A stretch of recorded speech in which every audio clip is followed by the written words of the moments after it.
11ஆம் திருமுறையிலே ஞான உலா என்ற திருமுறையை எப்படி இறைவன் உலா வருகின்றார் என்று ஒரு பதிவு இருக்கிறது. அந்த ஞான உலா என்ன சொல்லுகிறதோ அதனைத்தான் நெற்குன்றம் பகுதியிலே இருக்கின்ற மக்கள் எல்லாம் அனுபவித்திருக்கிறீர்கள். இந்த தரிசனம், இந்த ஆனந்தம், இந்த உணர்வு எங்க இருக்கும்? எங்க இருக்கும்? சத்தமாக சொல்லுங்க. எல்லாருக்கும் வழிபாடு முடிஞ்ச பிறகு உணவு ஏற்பாடு செய்யப்பட்டிருக்கிறது. இப்போ இன்னும் அவங்க பிறவியில சில சில ஆனந்தங்களை நாம் அனுபவிப்பதில்லை. அதுபோன்று இப்பொழுது ஒரு ஆனந்தத்தை இருக்கிறீர்கள்.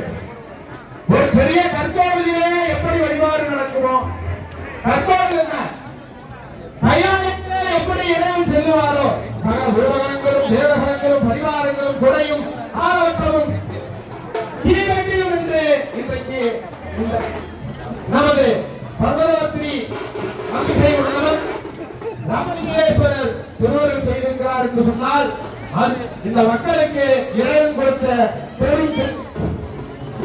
நாம் இங்கு இருக்கின்ற இறைவனுடைய பெயர் ராமலிங்கேஸ்வரர்.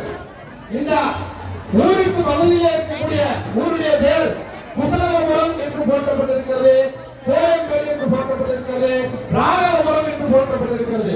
அப்பொழுது கோயம்பேட்டிற்கு அருகிலே இருக்கின்ற காரணத்தினால் இந்த ஊருக்கும் அங்கே ராமனுடைய பிள்ளைகள் வழிபட்ட தலமாக கருதப்படுகிறது.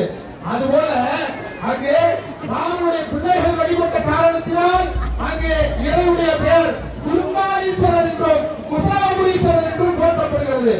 அதே போல அங்கு குழந்தைகள் தான் வழிபட்டார்கள்.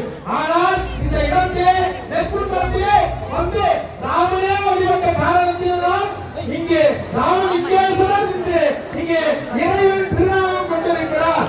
ராமனே இருக்கின்றார் என்று சொன்னால் அவன் ராமன் என்று நமக்கு புராணம் சொல்கிறது.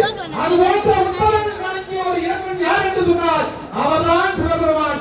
அந்த சிவபெருமான் தான் இங்கு நமது நெற்குன்றத்திலே எழுந்தருளிக்கிறார் என்று சொன்னால் அவர் செய்த அருள்தான் இன்றைக்கு இங்கு இப்பொழுது கைலாயத்தை எப்படி இந்த மயிலிறகு விசிறிகளையும் இந்த பனையோலை விசிறிகளையும் இந்த வெண்சாமரங்களையும் குறையும் ஆலவட்டங்களையும் நாம் எல்லாம் கண்டதுண்டா? இது போன்ற அடியார் கூட்டங்களை நாம் எல்லாம் கண்டதுண்டா? இதற்கெல்லாம் யார் காரணம்? திருவருள் தான். அனைத்தும் திருவருள் தான். அப்படி இறைவன் திருவருள் செய்ய இந்த இடத்திலே இந்த மண்ணிலே இறைவன் எந்த அளவுக்கு அருளை பொழிந்து கொண்டிருக்கிறான் என்பதை இந்த 2026 ஆண்டிலே பறைசாற்றுவதற்காகவே இந்த விழாவிலே இறைவன் திருவருள் கூட்டிய காரணத்தினால் இந்த வீதியிலே நடந்து கொண்டிருக்கிறது. ஆகவே இந்த தருணம் இப்பொழுது இந்த 2026 நடக்கக்கூடிய இந்த தருணமானது இதற்கு பிறகு ஒருவருக்கு கிடைக்குமா என்பது தெரியவில்லை. இதற்கு முன்பாக யாருக்காவது கிடைத்ததா என்று கேட்டால் அதுவும் தெரியவில்லை. ஆனால் இன்றைக்கு நேசநாயனார் என்ற ஒருவர் காமினி என்று கர்நாடகத்திலே காமினி என்ற ஒரு ஊரிலே பிறந்த ஒருவர் இங்கு வந்து ஒரு அடியார்களுக்கு ஏதாவது ஒரு துணி வேண்டும் என்று சொன்னால், ஆடை வேண்டும் என்று சொன்னால் மனிதனுக்கு 3 விடயங்கள் முக்கியமாக கருதப்படுகிறது. உணவு, உறைவிடம், ஆடை. இந்த 3 இடமும் முக்கியமாக மனிதனுக்கு தேவைப்படுகிறது. அதிலே அந்த 3 பொருட்களிலே ஆடை என்ற ஒன்றினை யாருக்கெல்லாம் இல்லையோ, வேட்டி அல்லது துண்டுகளையோ அல்லது கோவணங்களையோ, இன்றைய நவீன காலம் என்று காணப்படுவதால் நமக்கு கோவணத்தை பற்றி இந்த தலைவருக்கு யாருக்கும் தெரியாது. அன்றைக்கு கோவணமும் நல்ல ஆடையும் உள்ளாடையும் என்று சொல்லுவார்கள். அப்படி அந்த ஆடைகளை வழங்குகின்ற ஒரு பெரும் தொண்டியை அவர் செய்தார். அன்றைக்கு அவர் செய்த பெரும்பேரை அவர் 6ஆம் நூற்றாண்டிலே செய்திருக்கிறார் என்று நினைக்கிறோம். இன்றைக்கு நாம் 21ஆம் நூற்றாண்டிலே இருக்கிறோம். கிட்டத்தட்ட 1500 ஆண்டுகள் ஒருவர் செய்த தொண்டினை பற்றி இன்றைக்கு போற்றப்படுகிறோம் என்று சொன்னால் அவர் செய்த தொண்டுதான் அவ்வளவு பெரியது.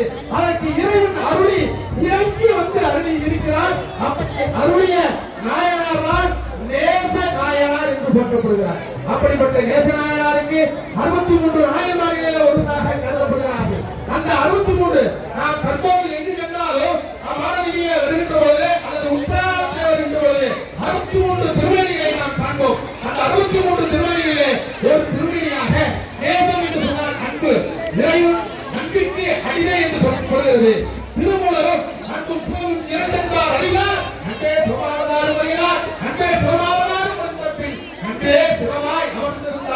திருமூலர் சொல்கிறார்.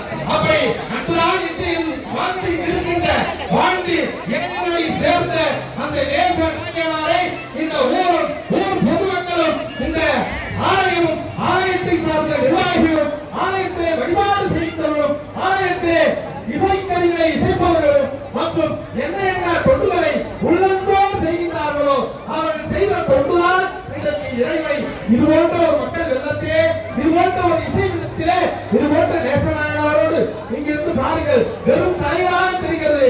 தலைவருக்கு நடுவே இங்கே இசைக்கருவிகள் நிறைந்திருக்கிறது. இசைக்கருவிக்கு அலை கடலிலே இசைக்கருவிகள் நிறைந்திருக்க அந்த இசைக்கருவிகள் மீது நேசநாயனார் இங்கே அருள் நாட்டி கொண்டிருக்கிறார். இன்னும் சிறுமணி தொழிலே அவர் இறைவனோடு கலக்க இருக்கிறார். நாமும் இறைவனோடு கலக்க வேண்டும் என்று சொன்னால் ஏதாவது ஒரு தொண்டினை நாம் செய்ய வேண்டும். நமது மகன்கள் அனைவரும் இவர்கள் டாக்டராக வேண்டும், இன்ஜினியராக வேண்டும், கல்வி அறிவை கொடுப்பது தவறல்ல.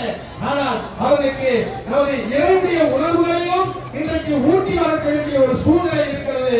ஆகையால் அப்படி இறைவன் அருள் செய்கின்ற மாணவியிலே இனி வரும் காலங்களிலே மாணவியிலே இறைவன் இன்றைக்கு ஆரம்பித்து விட்டார். 2026 இன்னும் வரும் காலங்களிலே என்ன தேர்வு போகிறதோ, எந்த அடியார்கள் கூட போகிறார்களோ, எத்தனை இசைக்கருவிகள் இசைக்கப்படுகிறதோ என்பது தெரியவில்லை. ஆகையால் இறைவன் அருள் இருக்க நம்மை எல்லாம் வீட்டெடுத்த தாய் தந்தையர் இந்த நேரத்தில் நினைத்து அவர்களுக்கு நன்றிகளை தெரிவித்து அவர்கள்தான் இதற்கு காரணம். நாம் இதனை பார்ப்பதற்கு அவர்கள்தான் காரணம்.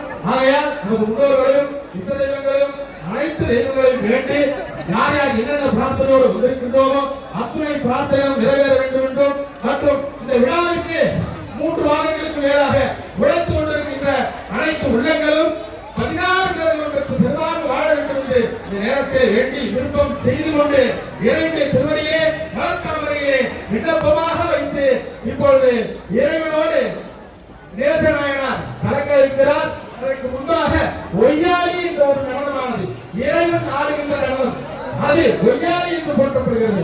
அப்படிப்பட்ட ஒய்யாளி நடனமானது இப்பொழுது இசைகர்களுக்கு நடுவே இறைவன் ஆட இருக்கிறார். சற்று வழிவிட்டு அந்த ஆனந்த நடனத்தை காணுமாறு கேட்டுக்கொள்கிறோம்.